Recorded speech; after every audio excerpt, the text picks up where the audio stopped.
Well, we got another month off with COVID-19, so let's build a planter box.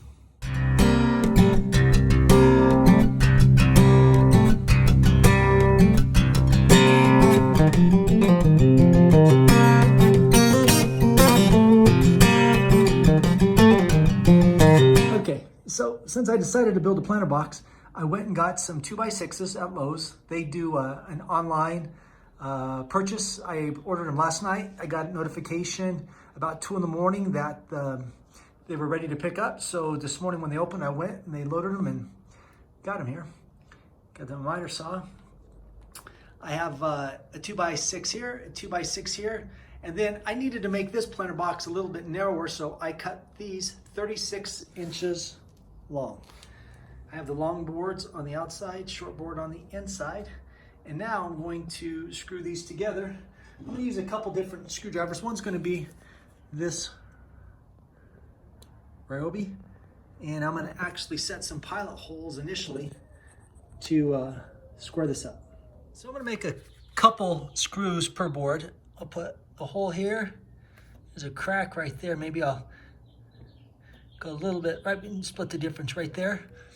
Kind of eyeball it, measure it, about 3/4 of an inch over right there, and we'll start the process. One's going to be to drill the pilot hole with this one, and then for my DeWalt, I'm going to use a 3-inch wood screw. You can see that. Got them at Lowe's, and that will be what holds everything together. I'll put 2 per corner. My screws are Phillips heads, and so I got some extras because oftentimes these little units will strip, and that's what you put into this driver. I'm gonna drive this in here, and I'm gonna use 2 hands to hold it to get it in place. I put an extra screw in there because the board was cracked, but one of the best things you can do is when you're buying lumber, get good lumber to start with, and it just saves you a lot of hassle here at home. All right, so we set that first one square. Since we know that each side is 36 inches and each board is a 2x8, we're just gonna line everything up flush, and we should have it nice and square. Okay, so I have this squared up. Remember, small board, the 36 inch on the inside. This planter's 36 by 8 feet with 30, so 3 feet by 8 feet, 3x8. And I'm putting 2 screws in. Now I need to use a 4x4 to give it some support, because this is going to hold quite a bit of dirt. So with all that soil in it, I don't want it to bow out. So I'm going to put some 4x4s for reinforcement. I have that right there.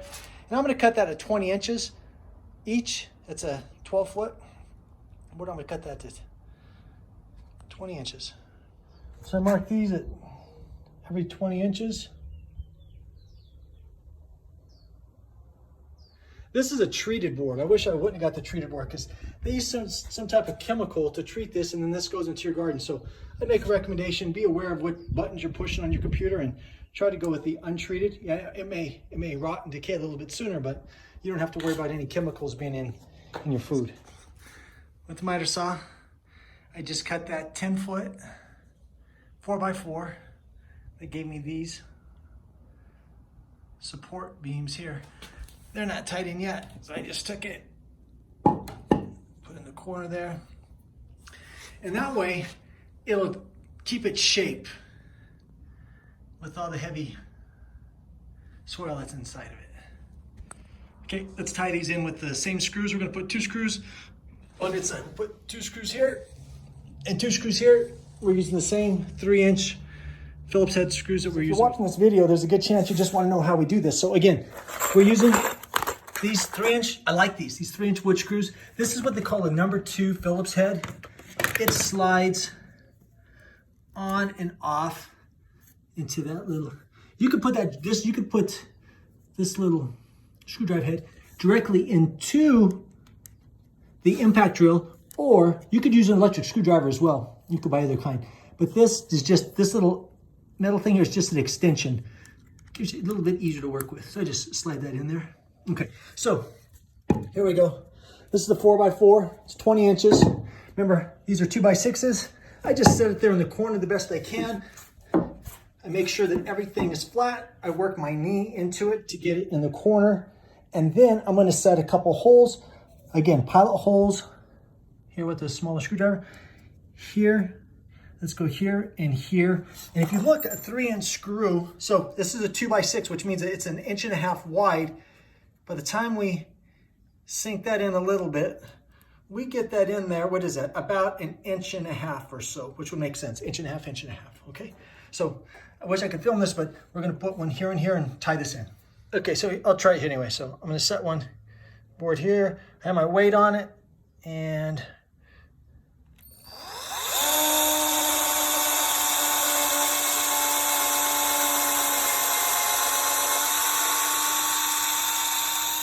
literally we pull that out. We grab one of our screws, put the screw in there, grab the impact wrench. I'm trying to see it with through the lens of the camera here. There we go. And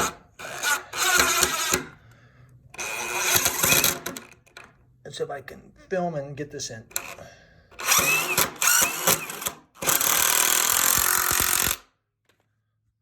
Sunk that one in there pretty good. There you go. That's tied in. We're going to set these in the middle right at 4 foot. Since it's an 8-foot board, I measured 4 foot, and we'll put that right in the center. Okay, so since we're talking about all the things that you might need, this little drill bit needs to be a little smaller than what the screw head is. That makes sense. So, which it is ever so slight. And it is a 1/8. This is a 1/8, and it measures, you can see the length of the screw. It just is long enough to get into, you look, to start the pilot hole into the 4x4 or into the board that it joins with here at the end. So we have all the 4x4 set. Everything's been screwed in. And now I need to move it to where I want it because it's going to get heavy. So we want to get it in place now.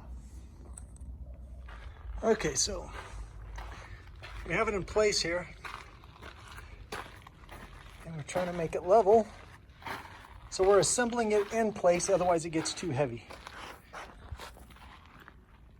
What I do is I attach the boards together first, the 2x6s, and then after I have those, then I tie in the 4x4. I'm not sure it makes a big difference on a planner, but it makes them feel like we're getting it as square as possible. Here's one that I built last year. And I put an irrigation system through it. I'll show you how to do that in just a little bit later. But right now, let's just look at the box. I put a solid stain on it. Cabbage, radishes, cucumbers. This one here, it's got a trestle of peas, corn, and then we're seeing the new addition, the new box. Okay, so we just finished it here a little bit ago.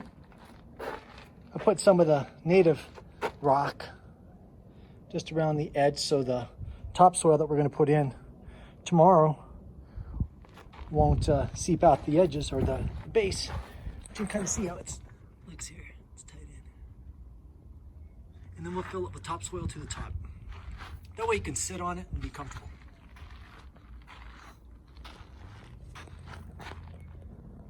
Okay, now that we have it put together, the brush, I just have some stain here. It's from Home Depot, just a waterproofing stain. I'm gonna try to keep it off most of the inner boards except for the parts that you can see right above the soil. Some people who are trying to do natural gardens, maybe you don't want to put any type of chemical on it. You just want to fill it up and use it just with raw wood. But if you want to have some color to it, like what I have here, then we're going to go ahead and put the stain on it.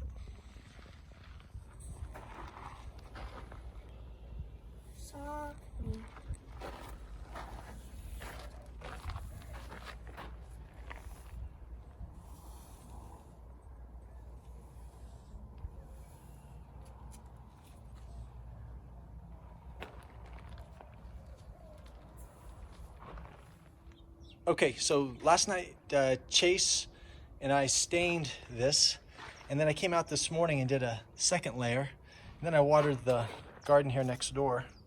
It's the same type of planter. On up there.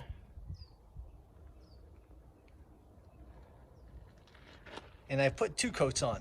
Not sure if you can tell, with just 1 coat, it is a little bit different look to it. I'm not sure if you can see the single coat there. Then I ran out of stain, so I'll go get some more today, but we're ready to put the soil in it. Got a load of soil here. This came from Home Depot. They loaded it up with COVID-19 going on. Just drove up to the parking lot, let them know I was there, and they had everything ready to go. So this was $7.50 a bag. It's 2 liters. This is a Kellogg brand soil, and this is what we're going to put inside the planter. It should be said too, when we get to the bottom here, there's also a little bit of Miracle-Gro, some topsoil that we'll put in. I'll show you in just a little. Okay, so I'm putting it in. We're going to start to break open the bags with the shovel here, and then we'll dump it in. Okay, this is after 5 bags. Here, spilling it up. Okay, here's 10 bags now in here. So to figure out how much soil we needed to put in this, I did a quick calculation. In essence, roughly it's 2 feet tall, which it's not quite, it's 22 inches, but you can use like a factor like 1.8, but you can figure 2 feet by 8 feet long by 3 feet wide. And if you do that calculation, I believe you come up with 44. And so each of these bags are 2 cubic feet. So 2 goes into 44, 22 times. And so that's how I figured out how many bags we needed to buy. Here we go. This is 15 bags of soil. So that's 30 cubic feet right there. Okay, 20 bags of soil right here. So that's 40 cubic feet. And we figured out that we needed about 44 cubic feet. So, or 43 cubic feet is what we calculated. So let's see if we can finish that off with a little bit of topsoil. My plan was to put in the cheaper soil, which is from the Kellogg Organics. Now this all came from Home Depot.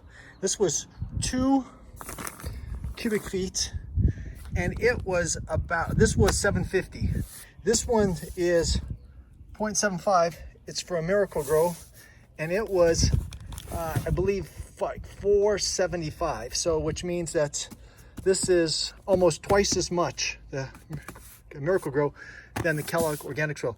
And as I'm dumping it out and looking at it, I cannot tell the difference between the two. So since you watch this video, if you want to save a few bucks and you're getting, now I'm putting this in a raised planter, and it says for in-ground use, but this is what they had available on the web for me. So this is garden soil as well.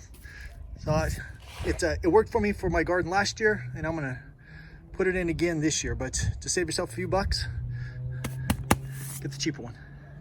Okay, so here's our final product of the raised planter box. It took a total of 50 liters of soil for this, even though my math came up to 43. But maybe we had dug it out a little bit at the bottom. You can see what it looks like height-wise.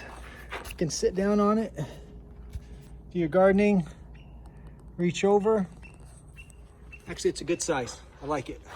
And with luck here, if you watch the next video I'm going to put together, it's going to be putting the irrigation system in it. Very simple, just as simple as building the box was.